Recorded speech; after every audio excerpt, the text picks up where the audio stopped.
And I know that a lot of us feel that as a mom, we're going to hear our baby, we're going to feel our baby, we're going to know that our baby needs us, or, we're conscious of where our baby is next to us. And for the most part, yeah, we are. But there's that instance that you're not. Is that worth your child's life?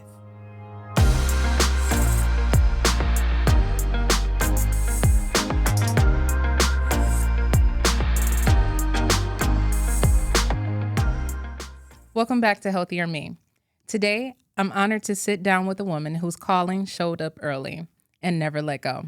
From the age of 12, our guest knew that birth work wasn't just something she was interested in, it was something deeply rooted within her. Shaunice Wesley is a doula, childbirth educator, and community health worker who supports families across the region. She's also a proud mother of 4, bringing together professional expertise and powerful lived experience in a way that allows her to connect with families in an authentic way. Shaunice, thank you so much for being here. Thank you for having me. Yes, off camera, I was like, we had to get you back on this show, even though we were talking about safe sleep before. So guys, if you haven't checked that out, make sure you go to the YouTube channel, Be Well Saginaw, and check out the safe sleep conversation. And so wanted to bring you back to have a more in-depth conversation about your journey and the work you're doing. Okay. Yes. So I'm excited. Well, it's actually exciting work. I love what I do. Growing up, you've always been told, when you find a job, find something you love. And I never thought this would be something I would be doing, but I'm so excited to do it. Yes. Yes. So take me back to the beginning, because I saw that you actually come from California. So I'm always curious, like, what brought you to Saginaw?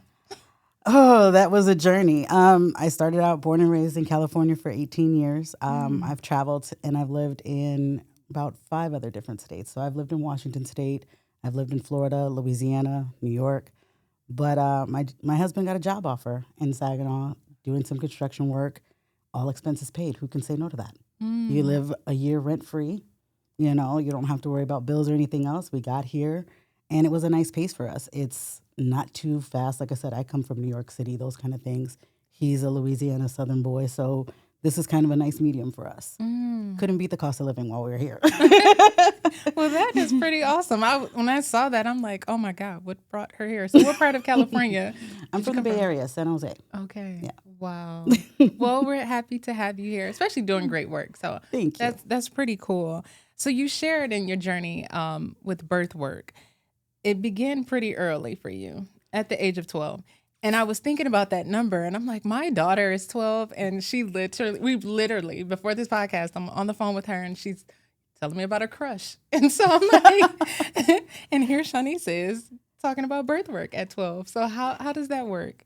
When did you know? Honestly, oddly enough, I'd probably have to take it back to Bill Cosby. Watching The Cosby Show growing up, loved Cliff's concept of working from home, and then the idea of delivering babies. So it was like, okay, we get into this field and going into obstetrics, there's a lot of schooling that goes into that. Realistically, I know me. Schooling is not my thing. Never really has been, but I can do it in kind of, I guess, would you say spurts? Yeah. So, I was able to kind of build my medical journey that way. Started out as a CNA. I did MA. I eventually went into eye care for a little bit with Great Lakes Bay Institute. With Great Lakes, goodness, here we go. Now we're going to need mine. With Great Lakes Bay Healthcare Centers, I started out in eye care with them as well, and they had the concept of building this doula team. And when I was introduced to that, I jumped in as soon as I could. I couldn't get my resume turned in fast enough. Couldn't submit my transfers fast enough. I was on everybody like, let's go. And I was selected. Yes. So how long has the doula program been in existence for Great Lakes Bay? We are just about to go into our 2nd year. Okay. So we're just about 2 years old in January. So birth work at 12 years old, and then just as of 2 years ago. Took me 30. We won't go into exactly how many plus years to get here, but yeah. No, but I think it's pretty cool because it shows that it was something that never left you. Yeah. It was something that was still just rooted. Well, you find that you're doing that. A lot of us, as we talked about our journeys through life in general, a lot of us found that we were already doing this work. We just didn't have a title. We didn't know that, this was actually something you could do for a living. You know, we thought we were going to hang out with our friend. We were going to help the friend have a baby. We are going to see our new, as we would call them, niece or nephew or best friend's baby, whatever the case may have been. And that was the excitement of it. We were just there to support. Had no idea that we could build a career on it. Yeah. So what does birth work look like prior to you becoming a doula? What did it look like before? For me personally, or Yes. my expectations? For you personally, what did it look like for you? For me personally, it was the helping friends and family, having friends that were pregnant, having friends that were going through even pregnancy losses, and supporting them through those. Sometimes you had that best friend who had the baby daddy that wasn't around, or for whatever reason, whether he was working, possibly incarcerated, or just wasn't around. Yeah. You know, they were by themselves, and you never want your friend to go through anything scary by themselves. Moms sometimes are mad at us because we're teen moms or we're young 20s and they didn't want us to be pregnant, so they're not there. So it just kind of sitting beside somebody holding their hand and opened up a whole new door. Wow. So essentially, you've been a doula. That's what you're saying. Essentially. Essentially. When I think back, and we talked about a lot of things through my training, and in thinking back, I figured out my first doula baby is going to be 27 years old. Wow. If I wanted to go technically. You know, the first baby that I actually sat through, I went through a lot of the doctor appointments. I went to the OB appointments with Mom. I was there when she was crying. I was there when she was upset. I was there when it was preterm labor. I only missed his birth. And actually, I'm still in his life today. That is so awesome. Yeah. That is so awesome. Wow. I love it. I love seeing like the connections from childhood into adulthood and how that passion was just still there for you. Yeah. It's never left. It's never left. And that kick in the pants came with my eldest son when my eldest son and his wife got pregnant.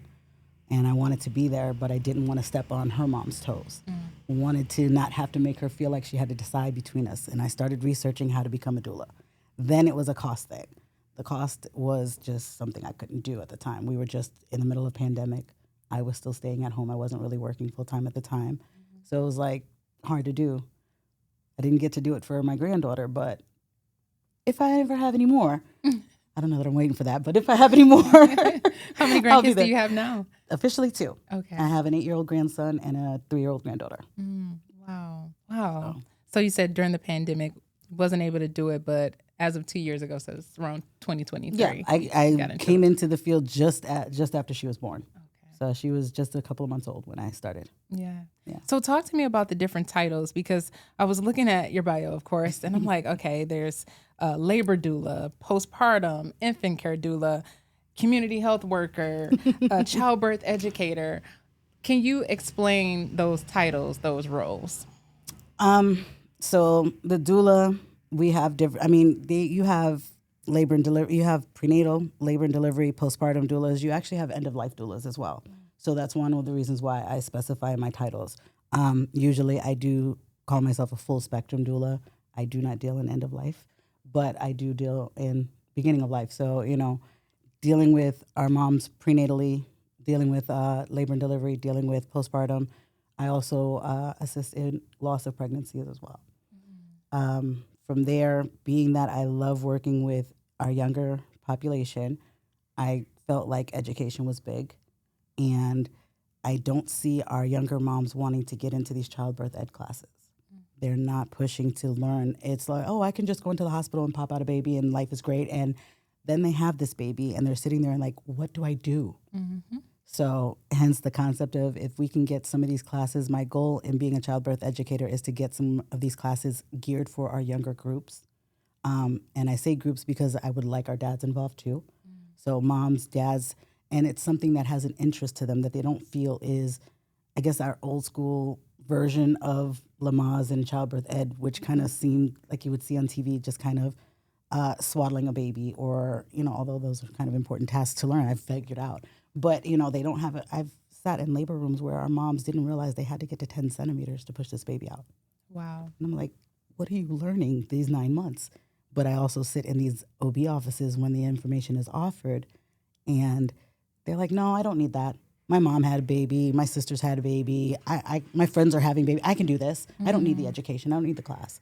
So right now I'm looking into ways that we can tap into that younger generation and help make this journey a little easier and have them a little more educated going in the door.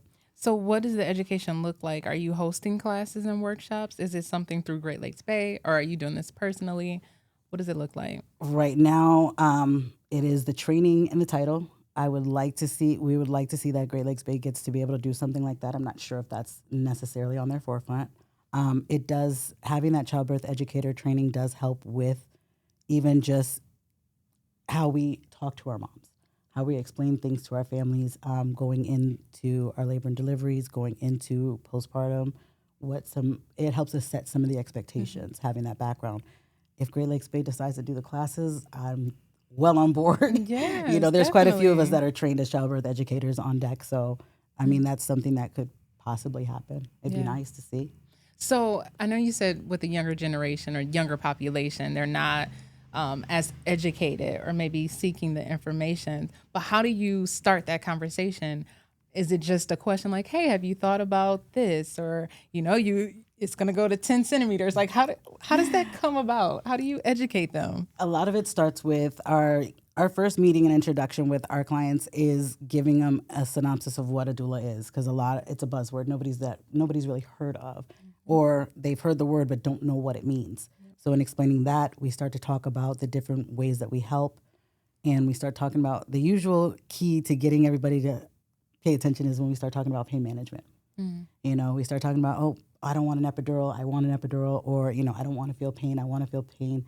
Then we start leading into what your expectations are for labor and delivery. A lot of the younger generation, we get, oh, well, I watch TikTok, I watch YouTube, and I'm like, okay, great ideas. You get to see some things on those platforms. I don't want to disrespect those platforms at all because they do have some great education there. Yeah. But is everything you see there accurate? So I do encourage the moms, when you see those TikToks and some of them are scary. Our moms are scared to death. I'm not doing this. I'm not pushing the baby out. I'm scared. A little late to decide we're not pushing the baby out. we're kind of already halfway there. We're 6 months into this pregnancy. So it's then talking to them, just kind of talking to them about what they're seeing. So Okay. that those videos do prompt a lot of questions. When they come in, it's like, I was watching on TikTok and they said that I had to get to 10 centimeters. And it's like, yeah, that happens. Yeah. Well, how does that work? I said, well, that's what the contractions are. Well, the contractions mean I get to 10? Well, not as soon as you have them. So we start talking about the contractions and what they're doing to their bodies. The strength and intensities mean something. The frequencies mean something. We have to educate definitely on the difference in their water breaking and the fact that their bladder can be a little weakened by being pregnant. So there's a difference there. And even that's a concept that a lot of us older women don't recognize or realize, that those of us that get pregnant later on in life, we feel something wet and it's our water broke. I don't care what it was. Yeah. So, Yeah. a lot of things is just answering a lot of the questions that come up, and that childbirth educator gives us more resource and more tools. That's really good. And it's making me think I always talk about like when I was a young mom, right, having a baby. And I'll be honest, if it wasn't for my sister who had children prior, I don't know where I would have gotten the education from, because I did not get it in the OB room. No. They did not talk to me about those things. And we don't ask the questions. Yeah. We're scared. Yeah. We're scared to ask the questions. And it's kind of another role that we have as a doula in encouraging our families to ask those questions, even the hard questions, even the silly questions you think sound stupid. Ask them, because at least you get the answer from a professional. I tell my girls all the time, you can ask me the question. Understand, I'm not a medical professional. I'm going to then go to my OB team and ask them before I can give you an answer. And even then, my answer is still going to be, talk to your doctor. Talk to your providers. Still talk to them. I can't give you medical advice, but it's still, I can give you an idea of where they're leaning, but you need to talk to them directly, because when they're talking to you in that office, your chart is right in front of them. Your medical record is right there. They're able to see exactly what is going on. Are you hypertensive? Are you looking at possibly having preeclampsia? Are you overweight? Are you diabetic? All of those things play a factor into how they tell you to react to certain things. How soon do you come in? What signs or symptoms are more red flags for you in your pregnancy? So this is why we always tell you, talk to your provider, talk to your provider, talk to your provider. But yeah, having at least some resource or reference to fall back on that we can at least give them to kind of smooth things over until they can get to the provider. I feel like what I'm thinking as you're talking, and I'm like, do you have your own TikTok? No, I don't. No. I'm scared of it. Don't be This is probably scared. about the most I've ever been recorded in my life is doing this podcast with you and the previous one. There's such a warmth that comes from you, but also just, again, the lived experience, because you've gone through it with so many people in your life. And then now you're doing the work and you have so much education. And I'm like, we need to get this out there. I'd love to. Yeah. I'd love to. I mean, part of the reason why I wanted to get some of these titles and certifications under my belt is even when I decide I'm ready to leave the workforce in general, it's something that can still be a little side thing, something to get me out of the house, something, maybe once a month here or once, a couple of times a year there. But it's a skill set that never leaves. And it's something that I'm always looking into, researching, and trying to understand more of. So it's something I will be able to keep with me forever. This episode is brought to you by the Saginaw County Health Department, delivering groundbreaking work in community health transformation and collaborating with Be Well Saginaw partners to make Saginaw one of Michigan's top 25 healthiest communities. Learn more at saginawpublichealth.org. So I know you talked about some of the younger population and them not asking that many questions. So what are you seeing maybe with an older, I don't want to say older, but just women who are a little bit more seasoned, who are having babies? What is there any change that you notice between the two populations? There's a difference in when you're looking at women that have already had children and are now having another baby, a little older, as we said, seasoned. There's a little more calm to it. There's a little more, I've got a handle on it. There's still a fear when it comes to the pain. I don't care how old we are. We don't like that pain concept. But I do know that our older population is a little more, I know what I want. There are some that have some of those fears. There are some that are still grounded in TikTok and YouTube videos and Google. I have a lot of Google MDs out there. I Googled it and it said, I know, but not everything applies to us specifically. Yeah. That's why we talk to our doctors. But yeah, so I mean, our older population may be a little calmer. There is more of I think they're more inquisitive. They have more of a what if and what's going to happen and how do I, and they have those questions. Whereas the younger generation, they just want to get to the baby. How soon can I have the baby? How soon, when? Yeah. And it is the longest 9-10 months of their life.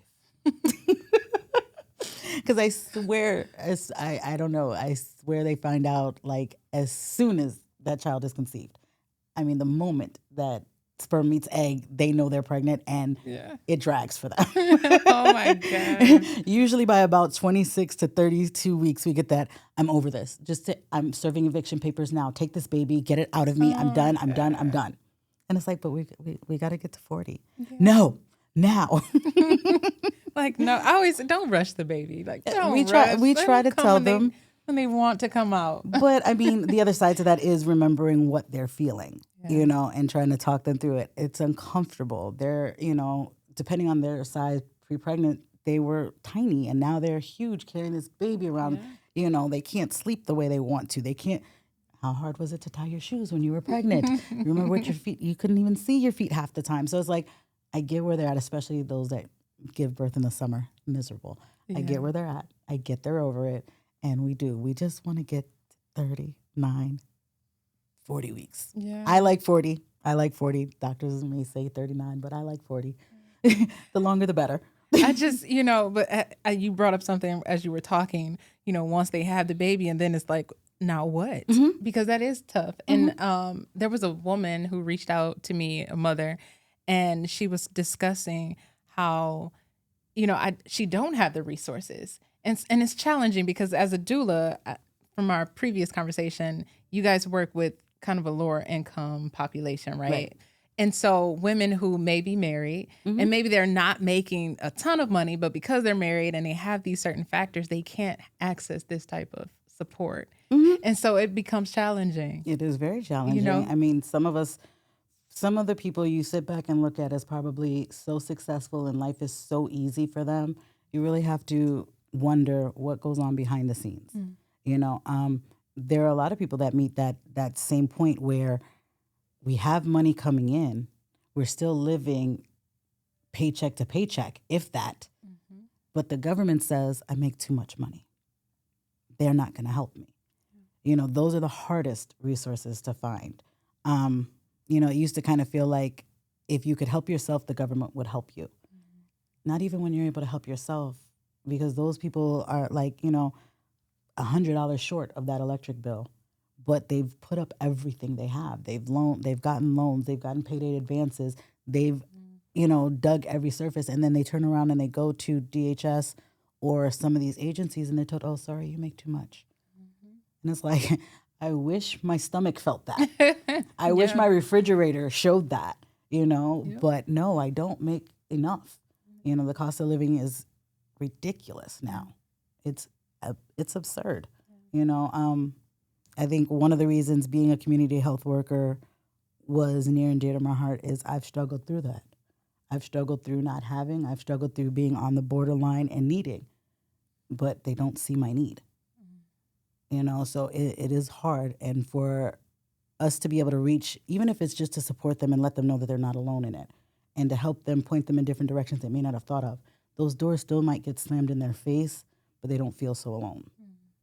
So you do support, or do you support women who don't meet the threshold to have a doula? Are you able to still support the other women? As a community health worker, absolutely. Okay. Absolutely. As a community health worker, for us in serving the, as they say, low-income population, it is where we're at. That is who comes through our doors. And it is not decided by the amount of their paycheck. It's what they're telling us. We're not asking how much is in your bank account. You said you need help. Let's figure out how to help. That's one thing I do love about Great Lakes Bay Healthcare Centers is, that question isn't on the table for you. If you need the help, we're going to help you figure it out. Finances are the last thing that we're worried about. That's amazing. I want to shift into motherhood, your personal motherhood journey, because what you're doing is amazing work. Doula, again, if you guys haven't checked out the conversation before, they have to check it out. Safe Sleep, that Safe Sleep conversation, and it's on Be Well Saginaw. Safe sleep is, I want to say, probably one of the most confusing things for our parents. Going back, and I'm going to date myself here, but we have flipped and flopped on stomach, side, back, stomach, side for years. We've landed on sleeping on our back. We've gone from the most elaborative, decorative cribs you could ever imagine, with all the stuffed animals and teddy bears and all the things to welcome baby home with, to bare bones. Nothing in the crib. At this point now, wherever baby is sleeping, a fitted sheet, nothing else needs to be in there. We don't need a blanket. If we were worried about baby being warm, we need to swaddle baby, or we need to have baby in a full sleeper, or the I lost the word, Chelsea. I called it a snuggie. I'm not even sure. The swaddle. There we go. Thank you, Omar. The swaddle. So there are options to keep baby warm and still keep baby safe in the crib, bassinet, those kind of things, as well as we also went from co-sleeping. Co-sleeping was something that we were very comfortable with back in the day. Keeping baby close felt we kept baby safe. I had my own personal experience. I almost lost my son that way. So safe sleep for me is something big when it comes to talking to my moms and my families about not co-sleeping, about what a safe crib or a safe sleep environment looks like for baby. So are you helping the parent, when you're going to the home visits, showing them how and what that environment looks like? Providing education, helping set up cribs. Like we said, we are a home visiting program, so we do go to homes so we can help set up the nursery, help go over the crib, what's supposed to be in there.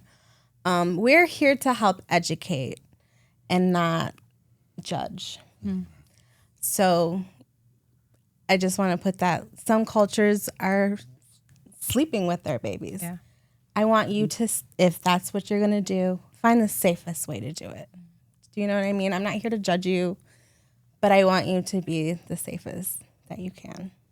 Be informed of the risk Yeah. that comes with, Absolutely. some of those Educate, cute yeah. things, right? Like, I love it. Like the teddy bears and, that special gift that maybe older brother or older sister wants to give the baby. And, like you said, going from having these elaborate cribs and things like that, but we want to assess the risk and make sure that, hey, we're doing the best possible thing. So right now, bare bones is what it is, alone, by themselves On their back. and their back in a crib, is the least risky. I do want to shift into your personal journey as a mother. And something you brought up in that conversation on Safe Sleep was about co-sleeping. So can you take us back to that season in your life as a mom, having babies and co-sleeping? Because this is an important conversation that is happening on TikTok and on social media. Some people agree, some people don't. But in your personal journey, just take us back to that season. So that was roughly 26 years ago. My first son, we co-slept convenience. Some do it for breastfeeding or those kind of things. It was just easier to reach over, even for, the bottle feeding at night or whatever. So we slept with him in our bed most of the time. He was roughly about 10 months old, and we had taken a trip to go visit and meet the family for the first time, because at the time we were living on the West Coast. All of our family was East Coast. So we took the baby to meet the family, and we were at my son's father's mother's house, and we were sleeping, and just in the middle of the night, I just heard this muffled and woke up, looked around, I couldn't find my kid. I'm like, where's the baby? Looked over, and I've got his butt here, but where's the rest of him? He literally had wedged himself between the mattress and the wall. And the muffled sound that he was able to make was because he happened to have a pacifier in his mouth, and he had wrapped his lips around the outside of the pacifier, and with the holes in it, that kept his airway open. So he was able to continue breathing. Pulled him up out of that. Kind of freaked out a little bit, but being that he was okay, there were no bumps, bruises, bleeding, or anything like that, I kind of brushed it kind of under the rug until I became a doula and started teaching safe sleep. And I was like, oh, I've been through this. I've experienced this. This is real.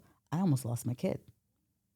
Luckily, he is 26, almost 27 years old, happy, healthy, and doing well. But scary time, immediately scary then, because I didn't understand what was going on and I couldn't get the pacifier out of his mouth.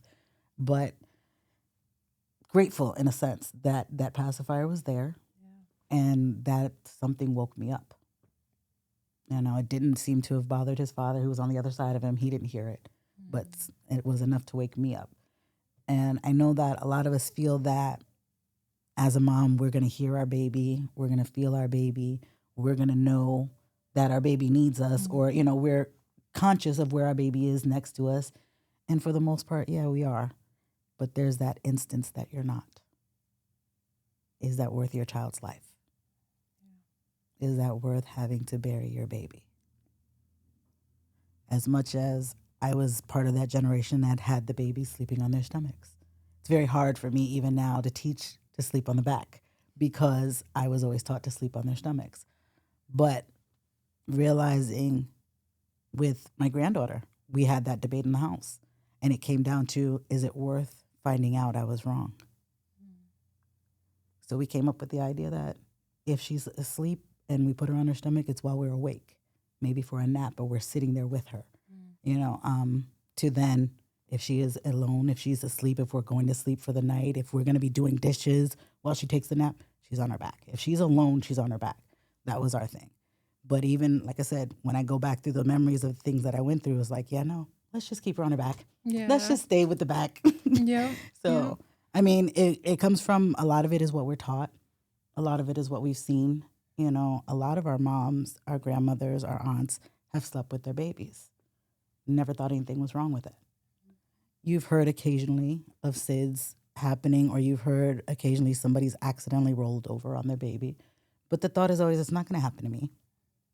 Never thought I'd find my kid wedged between a bed and a wall either. So, Yep. That is so important what you said. a lot of people think that it's not going to happen to me. It won't happen to me. And it's crazy. So after that safe sleep conversation, I interviewed a few other people, and then I had some clips on my personal Instagram page. And one of the guests on the show said, you know, what she tells her patients is they got lucky. You know, if something didn't happen, you got lucky. Absolutely. And I didn't realize that statement was going to lead to a debate. And they're like, oh, so is it luck here? And people were just chiming in, and I was just like, wow, like It's a hard conversation It is. because, like I said, when you grow up, what do you mimic? You mimic your parents. You mimic your family. You know, that is how you learned, by copying what they do. Now we're telling our families, yeah, I know your mom used to do this, but don't do it. And then it's like, okay, but then mom comes over and it's like, I told you. And it's like, but doctor says, are you going to listen to the doctor? Or are you going to listen to your mother? I'm going to listen to me, and I'm going to do this at that point. Yeah. So, you know, it's a hard conversation now. It does become a debate, the co-sleeping, how we put our babies to sleep, even how we feed. Breastfeeding versus bottle feeding is a huge debate. Anything we do with our children, because it changes every so often, is a huge debate. Yeah. So now, what are you educating the women who are coming Definitely through? Getting them in a bassinet, a crib, some type of safe sleep item for the child. I definitely tell moms not to sleep with their children any way they can. If they're really that adamant about co-sleeping, let's get a side sleeper. You know, there are options that you can keep baby close by but are safer. But the safest place is in their crib, in their bassinet. Not even, we were the parents that left our kids sleeping in the car seat. If they were asleep, you don't disturb them. Not even the car seat. Sleep, the stroller, anywhere. wherever. If they were asleep, you leave them alone. Yeah. I was looking for my son one day. They're out playing in the house, and wait a minute, I see one. Where's the other one? Go looking, and the youngest one, we couldn't find him. He was quiet. And you know, they say when a kid is quiet, they're in up trouble. to something. No, not mine. He was halfway up the couch, and he got tired and fell asleep. And literally fell asleep, one leg cocked up on the couch, the other one dangling, and he was knocked out. And I looked at him, and I thought about making him a little more comfortable. I was like, yeah, no, because if he wakes up, it's over. So yeah, we let our kids sleep wherever they slept. But no, we need to make that transition, and we need to make sure that our babies get comfortable with the idea of sleeping in their own crib, in their own bassinet, eventually their own bed. That was the hardest thing ever, was breaking that one kid from sleeping in my bed. It took almost 2 years to break him out of sleeping in my bed. Yeah. And I had another baby behind him that it was like, yeah, I can't do it with two babies. And that baby I learned. I didn't co-sleep with that one. The first one. The first one was enough. I think it's that commercial when it says, like, you know, you try to be perfect with the first kid, and then the second kid is like, yeah, no, we figured it out. We're not even going to try that one again. No. No, that's good. And I'm happy. Thank you for sharing that. Yeah. I know we got a little bit into it on the previous conversation, but definitely wanted to reiterate that and just hear, you know, your perspective, because again, it is different. Some people do it based off just culture, and this is the way we do things in our culture. And here, again, in the U.S., it's a big conversation, but encouraging people to definitely let their baby sleep alone. Yes. So just shifting, you know, drawing from your lived experience and also your professional expertise, what do you think people often misunderstand or overlook regarding doula work? The biggest misconception is that we are midwives. No, we do not deliver babies. We assist midwives. I think doulas initially were introduced in conjunction with a midwife, is why we get misconstrued as a midwife. So we do not deliver babies. We do not give them medical advice. We are emotional and educational support. I think that is the biggest misconception, is that we actually deliver the babies. We just kind of make sure you're good, and you have the idea that our goal is for you to have the ideal birth experience. So now, given that you are 2 years into this work, what do you see for yourself going further? Going further, definitely want to continue. I honestly foresee doing this until I'm ready to retire, until I'm ready to kind of go home fully. And even then, I think I've even mentioned to my husband, even if I do retire, because he's ready for me to come home. I was like, yeah, no, not yet. But when I am ready to retire, I think this is something that I'll still keep going, even if it's one client here, one client there. I don't foresee giving up being a doula. On top of which, I'm always going to have family and friends. So somebody's always having a baby. Those grandkids. Not the kids, not the boys. No rush for the boys. My boys don't have to rush. We're good. But for everybody else who wants to have them, by all means. The 2 grandkids are enough right now? The two are enough for now, yes. Okay. Yes, the boys can take their time and produce more later. I think. I'm not sure. I got one of each. I got my set. Okay. What do I do? Yeah. No. When they're ready, I'm ready, but I'm not rushing. Yeah. Well, that is amazing. Is there anything else you would like to share with the people out there who's watching this episode? And well, you know me, I'm still big on my dads. So I've got to shout out to my dads who are out there trying to get involved or being involved. My reminder to my moms who like to push our dads away. It's frustrating, I know, but give them the chance. They deserve that opportunity just as much as we do. Besides, it's a free break. I don't understand this beef. It's a free break. Let dad take the kids. Let him spend some time with them. Yeah. But no, I just wish everybody to have the kind of family they're looking for that makes them happy, whatever it looks like. And if you can, get you a doula as well. Absolutely get a doula. I wish I would have had a doula. You and me both. Yeah. I wish as much as I did it, I did not have one. My mom was there when I had my first son. And my second one, no, I delivered him alone in my bedroom. Oh, wow. Oh, no. Whole nother podcast. That's a whole nother one. That one, my youngest baby actually just celebrated his 25th birthday on Christmas. Oh, so he is happy belated birthday. He is a Christmas baby, and I delivered him in my bed at home with the help of paramedics. Wasn't alone. Okay. But yeah. Okay. Yeah. Well, I'm excited about what you're doing, and I definitely, like, every time you were talking, I just like TikTok. She needs a YouTube. She needs to be talking about this more because they need the education. I'm up for it. So we got to get that opposed. started. So. We can talk. We can absolutely talk. Well, thank you, Shaunice, for being here and sharing your story. Thank you for having me back, Alex. I appreciate it. Thank you.